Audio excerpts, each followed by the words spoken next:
Sir, we need to ask you about some messages we found. What messages? I don't know what you're talking about. This is ridiculous. The messages about your wife, Derek. That was just talk. People say things they don't mean. You wrote, "It will look like an accident." Huh. Okay, sure. You were reading it completely Then explain wrong. why you searched how to On the surface, Derek Callahan had everything. A beautiful home on Clearwater Drive, a successful contracting business, a wife who loved him, a life most people would envy. But underneath that surface, Derek had been quietly building something else entirely. A plan. Careful, calculated, and in his mind, completely untraceable. He had convinced himself it was simple. Remove one problem, start a new life. Nobody would ever know. He had thought of everything, the timing, the method, the alibi, everything, except for one thing, the messages. Because while Derek was busy planning his escape, his wife Linda was already 3 steps ahead of him. And the moment Officer Ramos knocked on that door on a Tuesday evening in September, Derek Callahan's carefully constructed world didn't just crack, it collapsed completely. Derek Callahan was 41 years old, born and raised in Millbrook, a quiet, mid-sized town where everyone knew everyone, and reputation meant everything. He was the kind of man people described the same way every single time. Hard-working, charming, reliable. He had built his contracting business, Callahan Build Group, from nothing. Started with a single truck and a toolbox at 24. By 35, he had 12 employees, 3 active commercial contracts, and a reputation as the guy who always delivered on time. He met Linda Mercer at a mutual friend's barbecue in the summer of 2011. She was a high school math teacher, quiet, steady, warm. They married 2 years later, and for a while it was genuinely good. Mrs. Langford, neighbor, interview style. They seemed happy. Derek was always friendly. Linda would wave every morning on her way to school. Normal couple, normal life. But somewhere around year 7 of the marriage, something shifted in Derek. Nobody could point to exactly what. Maybe it was the pressure of the business. Maybe it was restlessness. Maybe it was simply who he had always been underneath. In early 2023, Derek met a woman named Cassidy Warren through a work contract. 29 years old, ambitious, exciting in the way that new things always feel exciting before reality sets in.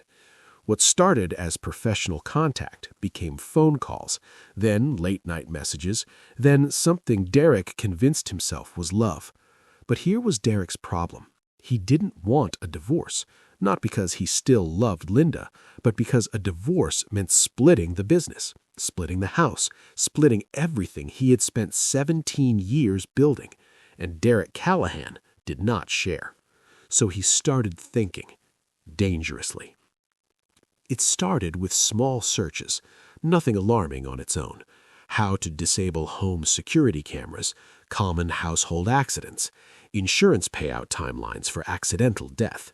Each search individually explainable. Together, they painted a very different picture. Derek had convinced himself he was being careful. He used incognito mode. He deleted messages regularly. He never said anything specific out loud. But he had made one critical mistake. He trusted Cassidy Warren completely. And Cassidy was not who Derek thought she was. Over several months, Derek had sent Cassidy a series of messages that began emotionally and gradually became something far more disturbing. It started with frustration. Derek, message read in voiceover.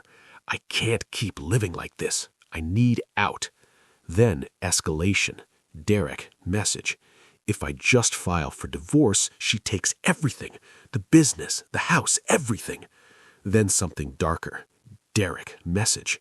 "What if it just looked like an accident? These things happen." And then the message that would end everything. Derek, message. "I've been thinking about the cameras.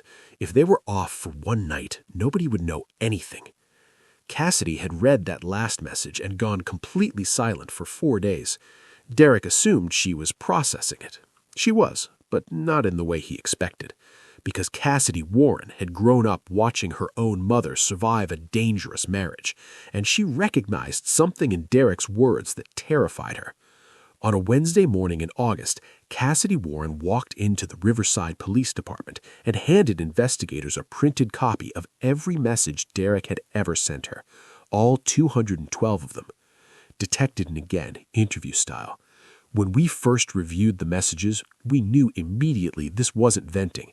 This was a progression, a plan forming in real time. We moved quickly. But investigators needed more before they could act, so they did something Derek never anticipated. They contacted Linda Callahan directly. Major discovery, the twist. Linda Callahan opened her front door to two detectives on a Tuesday afternoon while Derek was at a job site 30 minutes away. She listened quietly as they explained why they were there. She didn't cry, she didn't panic, she simply nodded slowly and said, "I know. I've known something was wrong for months." What investigators discovered next changed everything about the case.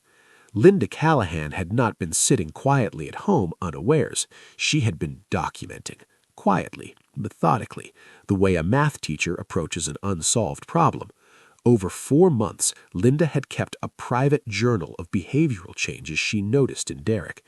Unexplained absences, deleted texts she caught glimpses of, his sudden interest in their home insurance policy. A conversation she overheard Derek ask a colleague, hypothetically, how hard it would be to disable a residential camera system. She had written it all down. Date, time, detail, 37 separate entries. Detective again, interview style. Linda had documented things we wouldn't have even known to look for. She handed us a roadmap. She was calm, composed, and incredibly precise. She had been preparing for this moment. But there was one more thing, something even investigators hadn't expected. The home security cameras Derek had researched disabling, he never actually did it. He'd only searched how. And those cameras had been recording continuously for 118 days. Footage that captured Derek on a phone call in the kitchen, pacing, saying quietly to himself, "Just one night, just need one night where nothing is watching." He had no idea the camera in the kitchen smoke detector was watching him say it. When forensic investigators pulled the complete digital trail, the picture was undeniable. 212 messages to Cassidy, 37 documented incidents from Linda, 11 specific internet searches related to accidents and insurance, 118 days of home camera footage, and a phone that Derek thought he had wiped clean, that forensic technicians restored completely in under 6 hours. Detective again, interview style.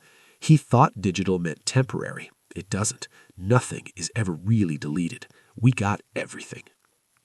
Hidden backstory. As investigators built their case, a more complete picture of Derek Callahan began to emerge, and it was not the picture Millbrook had always seen. Former business partners revealed a Derek who was financially aggressive to the point of ruthlessness. One contractor, who had briefly partnered with Derek 3 years earlier, described being pushed out of a shared project through document manipulation. Former partner, interview style. He smiled the whole time. That was the thing. He smiled while he was doing it, like it was just business, like people didn't matter if they were in his way. Employees described a workplace where Derek was charming to clients and quietly controlling behind closed doors. High turnover, loyalty rewarded, questions punished. Even Derek's relationship with Cassidy was not what it appeared. Investigators interviewed Cassidy extensively after she came forward. She described a relationship that began warmly, but gradually revealed a Derek who needed to be in complete control of every situation. Cassidy, interview style. At first, I thought he was just stressed. Successful guys carry a lot. But then the messages started getting darker. He started talking about Linda like she was an obstacle. Not a person, an obstacle. That's when I got scared. Cassidy confirmed she had never encouraged Derek's plan, had never responded to those specific messages, had simply gone quiet and then acted. Meanwhile, Derek had spent those same weeks continuing his normal routine, work sites during the day, home for dinner, smiling at neighbors, acting completely normal. Mrs. Langford. That's what I keep thinking about. He waved at me the morning they arrested him. Just waved, like any other day. Because to Derek, it was any other day. He still believed his plan was intact, his messages deleted, his cameras disabled, his alibi prepared. He had no idea that for weeks, 2 detectives, 1 forensic technician, his girlfriend, and his own wife had been quietly, carefully, systematically dismantling every single piece of it. Aftermath and consequences. Derek Callahan was arrested on a Tuesday evening in September, charged with criminal solicitation, conspiracy to commit harm, and criminal threatening of domestic partner. He was held without bail pending trial. His contracting business, Callahan Build Group, collapsed within 3 weeks of his arrest. Clients withdrew contracts, employees resigned. The business he had spent 17 years building was gone in less than a month. Cassidy Warren was never charged. Investigators confirmed she acted appropriately and courageously by coming forward before any harm occurred. Detective again, interview style. Cassidy Warren saved a life. It's that simple.